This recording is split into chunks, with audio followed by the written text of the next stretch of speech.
Hoje eu tô aqui pra falar do novo filme da Marvel, Shang-Chi e a Lenda dos 10 Anéis. Se você não tá ligado nas novidades da fase 4, eu vou deixar aqui a playlist com os vídeos falando um pouco mais sobre esses novos filmes que vêm por aí. E hoje eu estou aqui para falar desse filme que é o primeiro filme de super-heróis da Marvel protagonizado por um asiático. E vocês sabem que eu sempre adianto minha opinião. Eu amei o filme e eu vou aqui explicar o porquê. Então não esquece de curtir e seguir o canal, porque eu tô sempre trazendo vídeo das novidades. Uma coisa que eu não gostei muito desse filme, e daí eu já vou deixar aqui o pontinho, é basicamente o meu ponto único. É o nome. Eu acho que esse nome e a Lenda dos 10 Anéis dá a entender que ele realmente vai correr atrás dessa lenda, que ele vai... E não é bem isso, não foca muito nisso. É uma coisa muito introdutória, muito passageira, o que não é necessariamente um problema. Eu só achei que não deveria ser o título do filme. Mas, basicamente, conta a história assim do Shang-Chi. Esse filme, gente, eu já comentei aqui várias vezes, que o MCU, ele não traz exatamente o que é na HQ. Ele sempre traz uma mudançazinha. Basicamente, o arco desse filme se baseia nas HQs lá de 1970. Lembrando que muitos personagens das HQs relacionados a esse universo do Shang-Chi, relacionados à Marvel no universo oriental, eles são bastante racistas. Então, realmente é necessário que você tenha uma mudança, até para você poder trazer esses personagens para o cinema hoje em dia. E aí a gente vê o Shang-Chi com relação a esses anéis, que são anéis de grande poder e que estão relacionados com ele. No trailer do filme dá a entender que ele vai atrás dos anéis e blá blá blá, mas não é bem isso. A sinopse do filme é basicamente essa. Temos umas carinhas conhecidas e vozes conhecidas também. Se você lembra lá de Raya e o Último Dragão, a vozinha que dubla a Raya é quem faz a Kate, a melhor amiga do Shang-Chi. Inclusive, vamos logo começar a falar das qualidades desse filme, porque são muitas. Primeiro, gostei muito da ambientação. É um filme de artes marciais. Muita coreografia de lutas, muitos takes longos. Claro que não é plano de sequência, tá? Então você tem corte, sim, mas temos takes muito longos. Me lembra muito aquela vibe o Tigre e o Dragão, sabe? Inclusive, o Tigre e o Dragão tem uma atriz que tá nesse filme. E é muito essa vibe, coreografias maravilhosas, e não é uma, não são duas, nem três, nem quatro cenas, está muito presente ali. O trabalho foi realmente muito bem feito e era o carro-chefe do filme. O filme realmente não poderia deixar de entregar nisso, porque era o que a gente estava esperando. Uma outra coisa que eu amei foi o CGI. Amei o CGI, sem ser nas cenas de ação apenas. Temos algumas criaturas místicas, eu já vou falar um pouco sobre elas, mas preciso dar um adendo aqui à Kitsune. Apareceu uma Kitsune lá, uma raposa de 7 caudas. A coisa mais linda. As criaturas místicas em geral, assim, belíssimas, belíssimas, belíssimas. E, explicando um pouquinho disso, esse filme, eu não digo que ele precisa introduzir um multiverso, porque ele já se baseia na ideia do multiverso. Porque o filme, logo de início, já deixa bem claro que existe um outro mundo, ou uma outra dimensão, e isso está escancarado no multiverso. Então temos sim uma parte mais mística, temos sim uma parte que vai se conectar aí com o Doutor Estranho. Se você já assistiu, você sabe do que eu tô falando. Tá, em termos de fase 4, em que ponto da linha do tempo esse filme se situa? Após o blip. Então, isso não é muito especificado, eles não ficam conversando sobre isso, mas no meio de uma conversa é jogado ali que as pessoas, metade da população morreu, então é depois daquilo ali, apesar de que aparentemente o Shang-Chi ele não foi muito influenciado nisso, que ele não fala muito disso como um problema para ele. Mas veremos carinhas conhecidas? Veremos sim carinhas conhecidas. Primeiro, o Wong. O Wong ele tá cada vez mais se mostrando importante, não só em Doutor Estranho, já vimos ali ele no trailer do filme do Miranha, e ele aparece aqui nesse filme, e não só ele. Lembra lá do filme do Incrível Hulk de 2008? Se você não lembrar, tudo bem, que muita gente não lembra. Mas lembra lá do Abominável? Aquela experiência que deu meio ruim? É com ele que o Wong tá lutando ali nas primeiras cenas do filme. Eu adorei isso. Sabe aquela coisa que você fica olhando?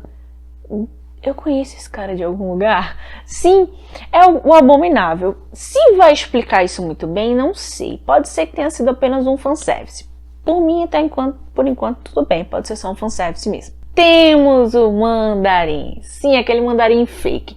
Uma coisa que eu já tinha até especulado com relação ao trailer para esse filme é que a gente veria o mandarim real. A gente sabe que um dos maiores problemas do filme do Homem de Ferro 3 foi aquele mandarim fake. Claro que tem toda uma questão de história e política por trás, mas assim, terminou virando graça. E temos o mesmo ator. Gente, eu amei. Eu amei. É citado o mandarim. O que acontece? O mandarim, na verdade, ele foi trazido aqui para o universo de Shang-Chi como meio que sendo uma fusão de dois personagens. Do mandarim mesmo, lá das HQs, e do pai do Shang-Chi, que era o Fu Manchu, o primeiro Fu Manchu. Então, fizeram uma pessoa só, para meio que tentar limpar a cagada que aconteceu lá no Homem de Ferro 3. Isso não é focado, eles não vão ficar tentando explicar, nem tentando consertar, eles só jogam informação aqui e diz pronto, foi isso, acabou, vida que segue pra próxima. E a presença do ator é realmente um alívio cômico, e ficou bem divertido, me agradou bastante. Apesar de que eu acho que, voltando para o que eu falei no início do vídeo, a gente não tem muita explicação dos 10 anéis, mas pode ser que a gente tenha, porque uma das coisas que a cena pós-crédito deixa claro, e isso não é um spoiler, mas vamos ter aí uma continuação. Então, pode ser que a gente tenha uma explicação melhor com relação aos 10 anéis numa sequência por vir, ou até em outro filme mesmo da Marvel. Temos uma outra figura que é um pouco conhecida das HQs, e essa é realmente um pouco conhecida mesmo. A figurinha mascarada lá dos 10 Anéis é, na verdade, o Death Dealer. Não fica claro se esse personagem vai aparecer novamente, muito provavelmente não, visto o caminhar do filme e o seu papel no filme, mas eu confesso pra vocês que de início eu achei que ele ia ter um papel um pouco maior, porque a gente tem um foquinho um pouco grande ali nele nas primeiras cenas.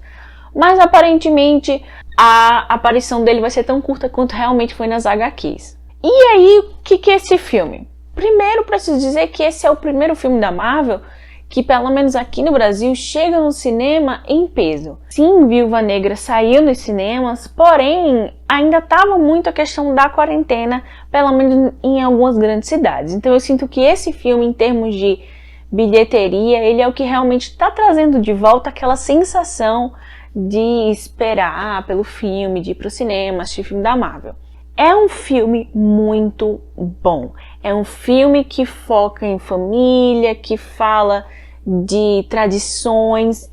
Claro que sabemos que a Disney em geral, tivemos aí o filme de Mulan, está fazendo filmes para o meio oriental com um cuidado muito maior. E eu senti esse cuidado nesse filme. Um respeito com a tradição, com os costumes. Me agradou muito isso, inclusive sou defensora de Mulan. Amo esse filme, se você não gosta, ou se você nunca assistiu, dê uma chance, que ele é muito bom. Mas voltando aqui pra Marvel, esse filme ele é muito bom, eu gosto do ritmo, o enredo, lembrando que ele é um filme solo. Ele vai se amarrar sim com os próximos filmes, com a fase 4, mas ele é um filme solo, ele é um filme de apresentação de personagens. Não é Esquadrão Suicida, tá? Apesar de eu gostar de Esquadrão Suicida, eu sempre cito ele aqui como exemplo, porque é um filme que você fica tentando introduzir os personagens, e você termina perdendo um pouco de tempo. Mas apesar de ser um filme solo, ele funciona super. E mesmo o Shang-Chi ele não sendo tão conhecido pelas pessoas, eu sinto que ele conseguiu pegar assim, o carisma. Primeiro que o ator é um fofinho, o personagem é outro fofinho. Então eu acho que realmente ele vai conquistar as pessoas. E aí chegamos nas cenas pós-créditos. Temos não apenas uma, mas duas cenas. Na verdade, uma cena não chega a ser tão pós-crédito, a outra que é lá no final. Primeira cena, o Wong vai lá, chama o Shang-Chi e a amiga dele diz, ó, tu tá com os anéis aí? Tô, então vamos lá. E volta lá pro santuário. E aí tem duas pessoinhas muito importantes que vão nos dar uma ideia melhor do que tá rolando. Primeiro, temos o Bruce Banner. Só que temos o Bruce Banner mesmo, não é aquele professor Hulk lá. E ele tá com a Tipoia. Se ele tá com a Tipoia, significa que foi após o blip, significa que tudo aquilo passou. E por que ele tá humano de novo? Pode ser que isso tenha alguma coisa a ver com She-Hulk, que é a série que vai sair no Disney Plus. Ou pode ser que não, a gente realmente não tem muita noção em exatamente que ponto do tempo aquilo ali se passou. E temos também a Carol Danvers, mais uma vez ela aparece.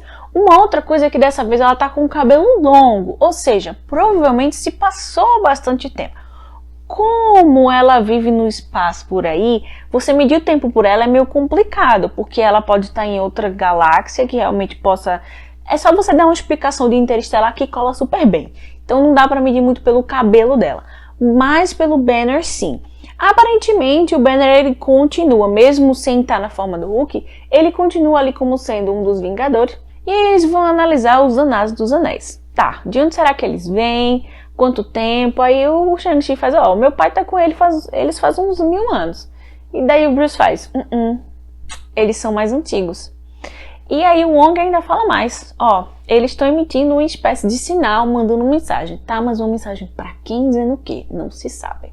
Obviamente, no meio da conversa, a Capitã Marvel pica a mula mais uma vez, porque ela foi atender um chamado. Pode ser que essa seja uma forma apenas de mostrar que ela é muito atarefada, mas assim, eu acho meio chato o fato dela toda vez estar saindo no meio da conversa, mas tudo bem. E no final, o Wong fala tanto pro Shang-Chi quanto pra Kate que agora a vida deles vai mudar completamente, que eles têm um novo caminho. Isso pode significar que eles vão passar a fazer parte dos Vingadores. Já comentei aqui várias vezes que nessa nova fase a Marvel vai trazer novos Vingadores, temos aí vários personagens já se preparando para isso, e pode ser que vejamos os dois aí. A Kate tem poderes? Não, a Kate não tem poderes, mas lá no final do filme a gente já vê ela dando uma lutada lá e pode ser que ela realmente continue. Eu não vejo a personagem saindo tanto assim de cena. E a segunda cena é a cena que mostra lá os 10 Anéis, como é que ficou após a irmãzinha do Shang assumir o controle. Então agora eles são compostos por homens e mulheres de todas as etnias, de todas as... não tanto todas as idades, né? Mas é bem mais variado. E aí ela diz, ó, vamos arrumar essa bagaça, a gente tem muita coisa pra fazer. E bum, sabemos que os 10 Anéis vão voltar. Em que situação eles vão voltar? Não sabemos. Mas sabemos que vamos ter mais alguma coisa aí. Em termos de conexão com o universo da fase 4, eu diria que é mais o Wong mesmo que faz essa ponte direta com o filme do Doutor Estranho, com o universo em geral do Doutor Estranho. Uma coisa também que eu acho interessante ressaltar é que lá quando eles vão para a vila, o portal que eles atravessam é muito similar ao portal que o Wong e o Doutor Estranho abrem lá. Os portais que eles abrem normalmente. Então, pode ser que seja o mesmo estilo de portal, muito provavelmente provém da mesma energia, mas isso não fica muito bem explicado.